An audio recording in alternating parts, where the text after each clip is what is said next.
Hello everyone. So myself Samyun Akhtar. Today our topic is about RTK or signal transduction by RTK or RAF-RAF pathway. So here we can see the picture of the full pathway or RAF-RAF kinase pathway.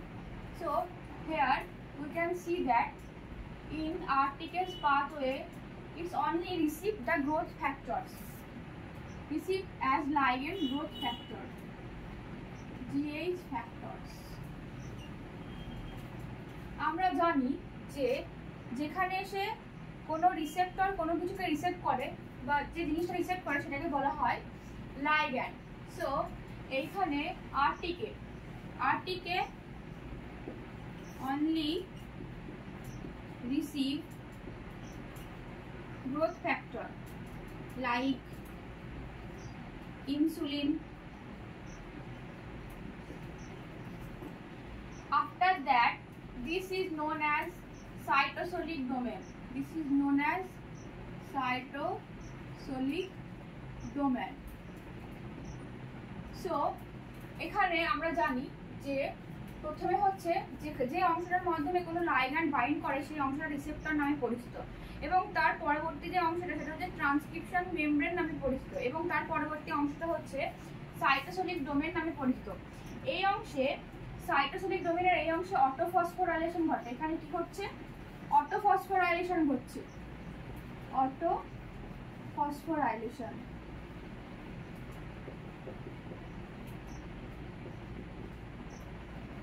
অটোফসফোরাইলেশন ঘটে কোথায় ঘটে? Cytosolic ডোমেনে ঘটে। এবার এইখানে যে অ্যাডাপ্টারটা আছে এটা কি অ্যাডাপ্টার? এটা হচ্ছে GRB2 অ্যাডাপ্টার। এই GRB2 অ্যাডাপ্টার কি করে? প্রোটিনের একটা অংশ এ হচ্ছে SOS এর সঙ্গে যুক্ত হয়। এই অংশটা একটা অংশ SOS এর SH2 ডোমেনে যুক্ত হয়, এবং আর একটা প্রান্ত সে যুক্ত হয় SH3 রিসেপ্টরে যুক্ত হয়। এবং যুক্ত হওয়ার পরে এ কি করে? GRB2 একটা অংশ SH3 এর সঙ্গে যুক্ত হয়, একটা পার্ট SH2 এর সঙ্গে যুক্ত হয়। যেটা ডান দিকের পার্ট সেটা হচ্ছে SH2 এর সঙ্গে যুক্ত হয়, যেটা বাঁ দিকের পার্ট সেটা হচ্ছে SH3 এর সঙ্গে যুক্ত হয়। এবার যুক্ত হওয়ার পরে এ কি করে? যে GRB2 যেটা আছে GRB2 এর হেল্প নিয়ে ও কি করে? যে র্যাশটা আছে SOS এর সঙ্গে যুক্ত হয়, এবং SOS এর পরে কি করে? SOS র্যাশকে অ্যাক্টিভেট করে। র্যাশ তারপর র্যাফকে অ্যাক্টিভেট করে। এবার র্যাফ এখানে অ্যাক্টিভেট হয়ে গেল। এবার র্যাফ অটোফসফোরাইলেশন ঘটাবে। অটোফসফোরাইলেশনের মাধ্যমে এটিপি থেকে এডিপি উৎপন্ন করবে। এই সমস্ত কার্যকলাপগুলো কিন্তু প্লাজমা মেমব্রেনের মধ্যেই ঘটে। এবার এটিপি থেকে এডিপি মানে এইখানে ফসফোরাইলেশন ঘটলো। ফসফোরাইলেশন ঘটার পরে আমরা জানি যে যেটা এরপরে এমইকে উৎপন্ন হবে। এবার এমইকে তে পুনরায় আবার ফসফোরাইলেশন ঘটবে, এবং ফসফোরাইলেশন ঘটার পরে যেটা 183 থ্রিওনিন এবং যেটি হচ্ছে 185 টাইরোসিন এমইকে ফসফোরাইলেশন ঘটলো, এবং এইখানে 183 টাইরোসিন থ্রিওনিন এবং 185 টাইরোসিনে ফসফোরাইলেশন ঘটার পরে যে থ্রিওনিনটা থাকবে সেটা হচ্ছে সেটার মাধ্যমে এমইকেটা অ্যাক্টিভেট হবে। এমইকে অ্যাক্টিভেটেড হওয়ার পরে তারপরে এমইকে অ্যাক্টিভেট হওয়ার পরে এমইকে ইআরকে কে অ্যাক্টিভেট করবে। ইআরকে অ্যাক্টিভেট হওয়ার সঙ্গে সঙ্গে অ্যাক্টিভেটেড ইআরকে আবার পুনরায় ELK1 কে অ্যাক্টিভেট করবে এবং জিন এক্সপ্রেশন ঘটাবে।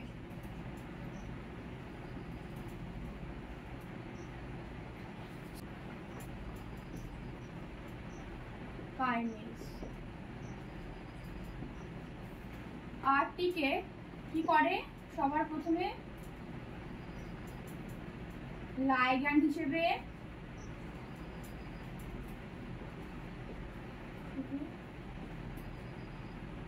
কেবলমাত্র গ্রোথ ফ্যাক্টর গুলিকে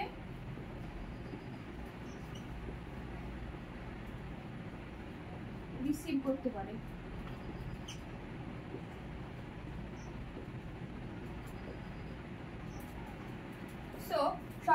ফার্স্ট স্টেপে আমাদের কি হচ্ছে, আমরা জানি যেটা রাডটিকে রিসেপ্টর টাইরোসিন কাইনেজ এর লাইগ্যান্ড হিসেবে কেবলমাত্র গ্রোথ ফ্যাক্টরগুলিকেই কি করতে পারে, রিসিভ করতে পারে।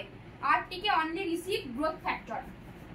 এরপরে যে সাইটোসোলিক ডোমেনটা রয়েছে, সাইটোসোলিক ডোমেন,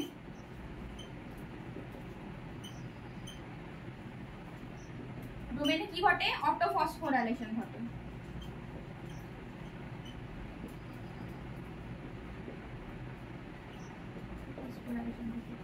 অটোফসফোরাইলেশন ঘটার পরে কি হয়, যে GRB2 যে প্রোটিনটা ছিল তার একটা অংশ আর একটা পার্ট SH2 ও অপর পার্ট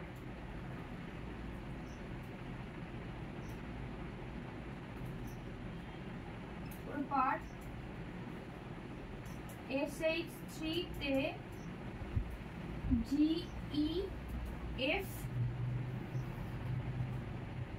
এর সঙ্গে যুক্ত হয়। যুক্ত হওয়ার পরে এরা বোথ এই GEF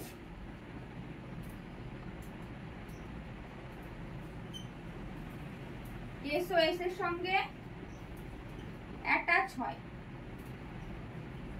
অ্যাটাচ হওয়ার পরে SOS তখন কি করে, SOS তখন র্যাশকে অ্যাক্টিভেট করে।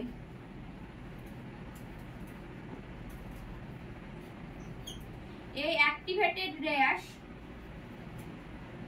তারপরে র্যাফকে অ্যাক্টিভেট করে।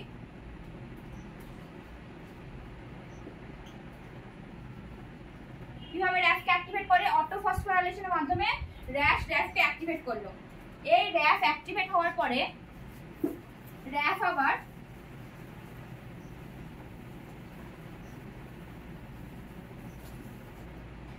র্যাফ অ্যাক্টিভেট হওয়ার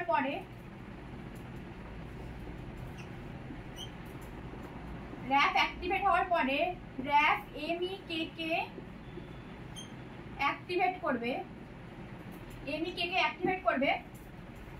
এবার MEK তে অটোফসফোরাইলেশন ঘটবে। কিভাবে MEK অ্যাক্টিভেট হয়, অ্যাক্টিভ হওয়ার পরে MEK তে অটোফসফোরাইলেশন ঘটে। কোথায় ঘটে 183 টাইরোসিন এবং 185 থ্রিওনিনে। তখন MEK এর 183 টাইরোসিন ও 185 থ্রিওনিনে অটোফসফোরাইলেশন ঘটে।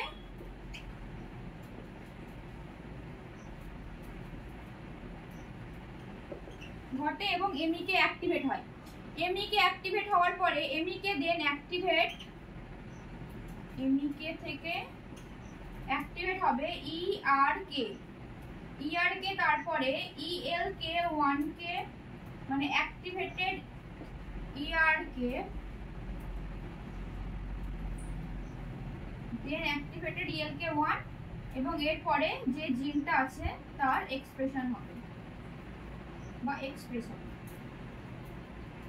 তাহলে টোটাল প্রসেসটা যদি আমি জিসটা বলি, তাহলে একদম প্রথমে কি হবে, আরটিকে শুধুমাত্র গ্রোথ ফ্যাক্টরটাকে রিসিভ করছে, যেটা হচ্ছে লাইগ্যান্ড হিসেবে ওই রিসেপ্টরে অ্যাড হচ্ছে। তারপরে অটোফসফোরাইলেশন ঘটবে কোথায়, অটোফসফোরাইলেশন ঘটবে সাইটোসোলিক ডোমেনে। এবার সাইটোসোলিক ডোমেনের আমরা জানি দুটো পার্ট, GRB2 অ্যাডাপ্টারটা কি করবে, ওর একটা অংশ SH2 এর সঙ্গে যুক্ত হবে এবং আর একটা অংশ SH3 এর সঙ্গে যুক্ত হবে এবং তারপরে ওরা SOS এর সঙ্গে অ্যাটাচ করবে। বোথ SOS এর সঙ্গে অ্যাটাচ করার পরে SOS কি করবে, র্যাশকে অ্যাক্টিভেট করবে। এবার র্যাশ অ্যাক্টিভেটেড হওয়ার পরে র্যাশ দেন অ্যাক্টিভেটেড র্যাফ কিসের মাধ্যমে, অটোফসফোরাইলেশনের মাধ্যমে। এবার অটোফসফোরাইলেশনের মাধ্যমে যেই র্যাফ অ্যাক্টিভেটেড হয়ে যাবে তখন MEKও অ্যাক্টিভেটেড হবে। কোন অংশে হবে, যেটা 183 টাইরোসিন এবং 185 থ্রিওনিন যে পজিশন আছে সেখানে অটোফসফোরাইলেশনের মাধ্যমে MEK অ্যাক্টিভেটেড হবে। অ্যাক্টিভেটেড MEK তখন কি করবে, ERK কে অ্যাক্টিভেট করবে এবং অ্যাক্টিভেটেড ERK দেন অ্যাক্টিভেটেড ELK1 যে অ্যাক্টিভেটেড হয়ে যাবে সেখানে জিন এক্সপ্রেস হয়ে যাবে এবং সেখানে কি পড়ে থাকবে, তাহলে জিন এক্সপ্রেশনের মাধ্যমে ওখানে ট্রান্সক্রিপশনের মাধ্যমে হবে এবং সেখানে নিউক্লিওটাইড পড়ে থাকবে, অথবা কোনো প্রোটিন থাকবে। তো এটাই হচ্ছে আর্কটিকের পাথওয়ে।